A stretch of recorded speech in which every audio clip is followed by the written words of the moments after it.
going to look at warm and cool colors, and we're going to use the symbolism of a spiral.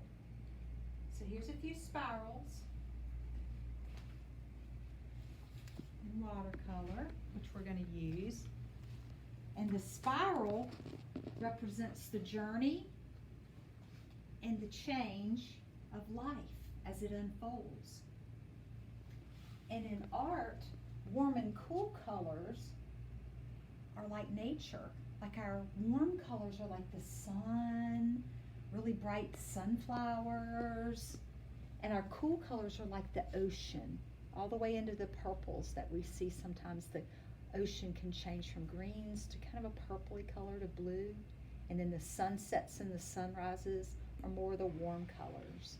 So we're going to use the spiral as a journey with warm and cool colors. And then we're going to put some patterns inside of our watercolors to keep it interesting and study the use of line.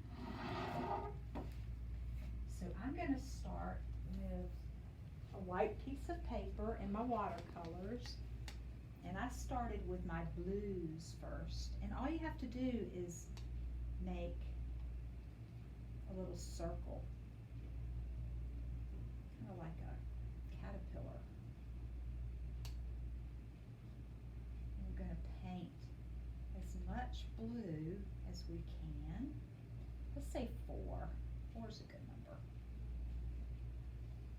And then we're going to move into, well, my pattern, my colors kind of moves into a light blue, just to keep it interested, but you can do it every way you want to. But make sure the cool colors on the color wheel are your blues, your greens, and your purples, because they make you feel chilly, right? And that's another thing about color. It gives you a sensation. If you wear certain colors, usually they predict a mood maybe you're in. Or we tend to wear maybe darker colors when it's colder outside.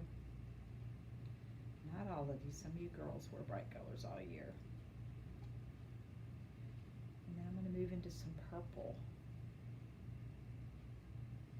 But color does show mood.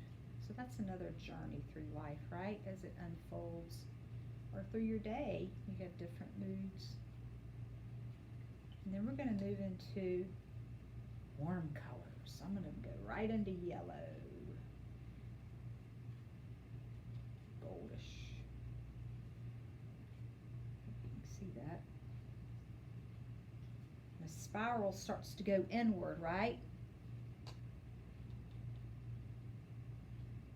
Another thing we can look at with life is going inward, listening to ourselves, what we need, what we want, how we feel about people, how we feel about life. And then we're going to try orange. This is going to take a little bit because you're going to have to let this dry before you do your patterns. And I would use a Sharpie, which I know you guys at your age love a Sharpie.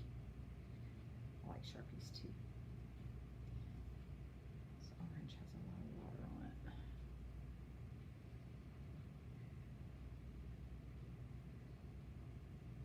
Then what's our last color? Red.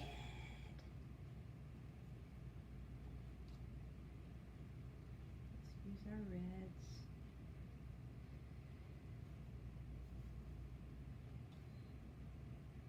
It's okay if you splatter like Miss Connor is, because you're going to cut it out, as you can see on that picture on the finished piece on the board.